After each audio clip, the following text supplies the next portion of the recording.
Bonjour à toutes et à tous, on se retrouve en cette fin du mois de mars pour un nouveau podcast, un nouveau Comics Capsule, notre format consacré aux reviews courtes d'une dizaine de minutes sur les sorties du moment. Et aujourd'hui, je vais vous parler de Spectrographe, paru aux éditions Delcourt, un bien bel album, à la fois joli esthétiquement, mais aussi intéressant scénaristiquement. C'est vraiment un de mes coups de cœur indé de ce mois de mars. Je ne sais plus si je l'avais mis dans mes recommandations lors du podcast, recommandations du début de mois, mais je suis certain que mon compère Doup l'avait mis. Et il a eu du nez le bougre. Euh, alors, Spectrograph, c'est une nouvelle sortie aux États-Unis des éditions Distillery, DSTLRY. C'est scénarisé par Tynion, oh je vais y arriver, James Tynion, pardon, Ford, et c'est dessiné par Christian Ward. Là, c'est beaucoup plus facile.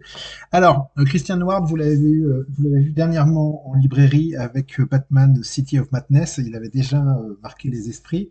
Et James Tynion Ford, vous le connaissez aussi puisque c'est un scénariste qui a travaillé pendant pas mal de temps chez DC Comics sur du super-héros. Il est arrivé un peu dans le sillage de Scott Snyder. Et puis depuis, il s'est un peu spécialisé j'allais dire dans les romans, non, dans les histoires occultes, fantastiques, horrifiques. Si vous avez lu is Killing the Children, si vous avez apprécié The Department of Truth, si vous avez fait partie, pardon, de ceux qui ont beaucoup aimé The Nice House on the Lake, eh bien voilà, c'est ce scénariste. Alors personnellement, c'est généralement un scénariste, que j'apprécie. Alors c'est une fois sur deux, quoi, on va dire. Par exemple, The Nice House on the Lake, c'est vraiment un truc que j'ai pas du tout aimé de sa part. Je fais vraiment pas partie de ceux qui ont été séduits par cette histoire. Something is Killing the Children, j'ai jamais pu aller jusqu'au bout tellement je trouvais ça faible. Mais par contre, j'ai adoré The Department of Truth et j'ai beaucoup aimé aussi Le Déviant qui est sorti en fin 2024 et que je vous conseille énormément. Et le revoilà donc sur Spectrographe, alors avec une petite particularité, il revient dans nos librairies françaises, je vais dire auréolé du succès de The Nice House, puisque ça a été un très très gros succès chez Urban Comics. Et Delcourt ne s'y est pas trompé, hein, puisqu'il a posé un sticker par le scénariste de The Nice House on the Lake, ce qui est tout à fait normal. Et donc, il était un petit peu attendu au tournant, quoi, avec ce spectrographe. Alors, on est dans du Tynan fort pur jus, hein, c'est-à-dire que c'est une histoire occulte, c'est une histoire fantastique, c'est une histoire d'horreur, et c'est, selon moi, une très belle réussite. Alors, contrairement à The Nice House on the Lake, vous avez là un récit complet, c'est-à-dire que toute l'histoire tient en un seul album, donc je le répète, chez Delcourt. Un bel album, alors c'est pas un format comics, vous savez, c'est ce format que Delcourt a commencé à déployer avec Somna. Enfin, c'est là que moi j'ai commencé à repérer ce format. C'est un format peut-être un petit peu plus carré, un peu plus grand. On n'est pas sur du franco-belge, mais on n'est pas non plus sur du, sur du comics. Et puis c'est le gage de qualité de chez Delcourt, quoi. C'est-à-dire que Delcourt, faut quand même bien le dire, on n'en parle pas assez souvent, mais ils font des putains de beaux albums, quoi. Enfin, en termes de fabrication, de maquettes, d'adaptation française. Je parle de traduction, par exemple. Mais en termes d'objets, ils font de très, très beaux objets, quoi. Qu'est-ce que c'est agréable à manipuler et à lire un album comme celui-là. Bon. Alors maintenant, spectrographe, maintenant j'ai tout le bien que je pensais de la façade, de la surface de ce spectrographe, de quoi ça parle?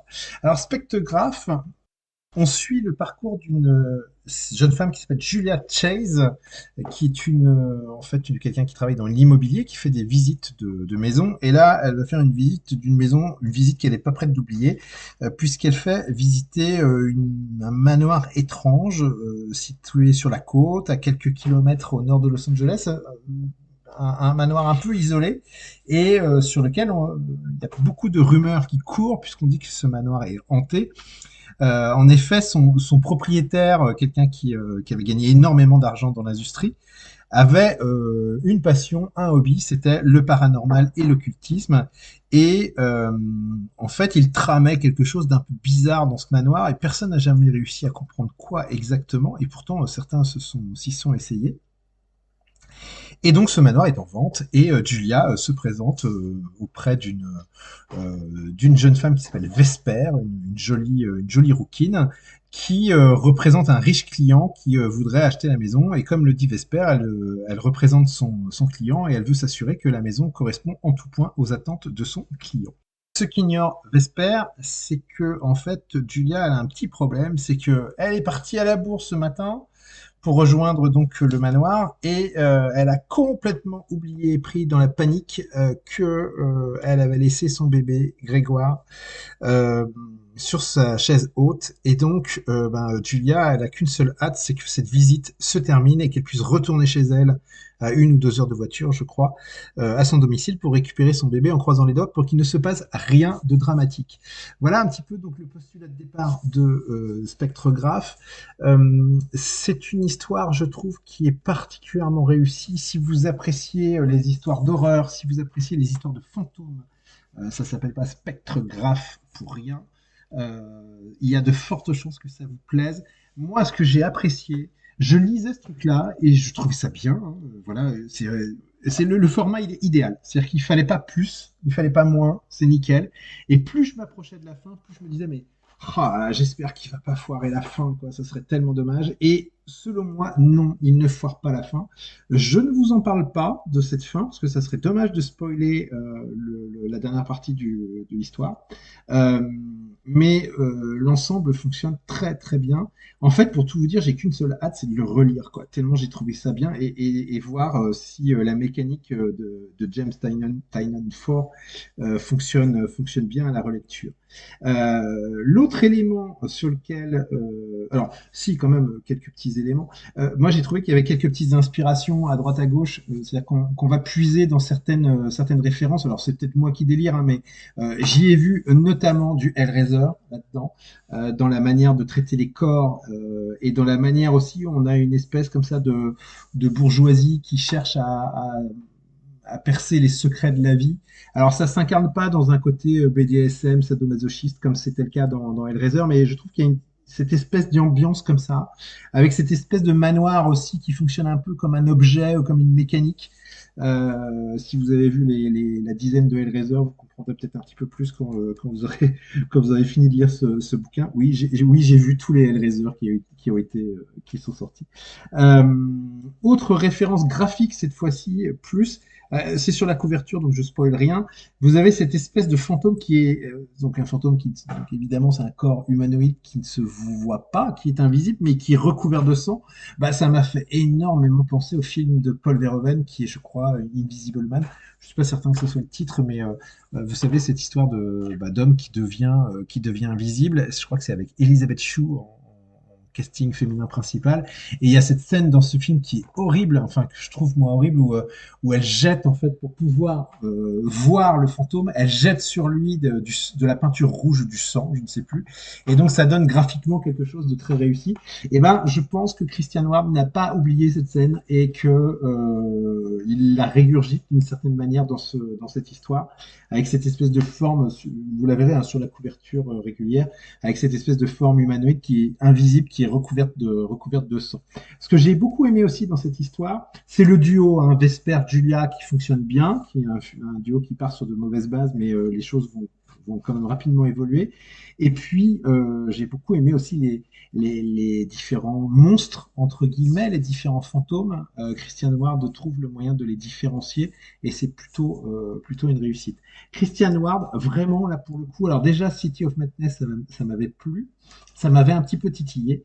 Là, pour le coup, c'est vraiment très, très fort. Et surtout, il fait partie de ces dessinateurs qui arrivent à faire du comics d'horreur sans sombrer dans des aplats noirs, une ambiance sombre graphiquement. Non, non, c'est quasiment jamais sombre graphiquement.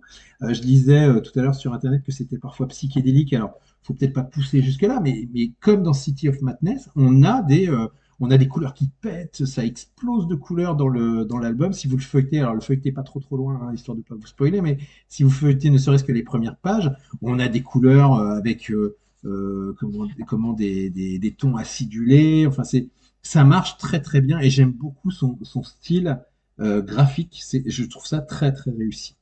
Voilà, donc on tient, je pense, un super bouquin qui mériterait, je pense, tout autant que The Nice House d'avoir du succès et qui en plus, comme je l'ai dit, est un récit complet. Il n'est pas impossible que Tynion 4 revienne dessus. Hein. La fin permet en fait une éventuelle suite. Alors je suis pas en train de vous dire que ça se termine sur un cliffhanger ou sur non, non, tout est expliqué, c'est bon, il n'y a pas de problème, c'est un récit complet, mais il y a possibilité d'ouvrir sur d'autres histoires autour de ce manoir. Ben voilà, je cherchais à quoi ça me faisait aussi un petit peu référence. Je trouve qu'il y a un petit côté lock and key aussi par moment dans cette histoire. C'est un peu ce style d'ambiance en termes de scénario qu'on retrouve. Euh, ouais, grosse recommandation pour l'indé. Même si vous n'êtes pas tellement indé, si c'est pas votre truc, vous pouvez y aller, quoi. C'est bien. Alors, feuilletez peut-être City of Madness avant pour voir si le style de Christian Howard vous convient bien, mais waouh. Enfin, moi, j'en ai pris plein les mirettes, j'en ai pris plein le cerveau. J'ai trouvé ça super. Je l'ai quasiment lu d'une seule traite. Il est sorti, je crois, mercredi dernier. Je l'ai lu hier. Je- alors non pas d'une traite parce que je l'ai commencé hier et j'ai fini les dernières pages tout à l'heure et vraiment c'est vraiment du très bon. Vous pouvez y aller les yeux fermés. Merci Monsieur Delcourt pour cette belle découverte et clairement c'est une très grande réussite. Voilà, je vous souhaite une très bonne fin de journée. Je vous dis à très bientôt. Lisez des comics et partagez-les. Salut, ciao, bisous à tous.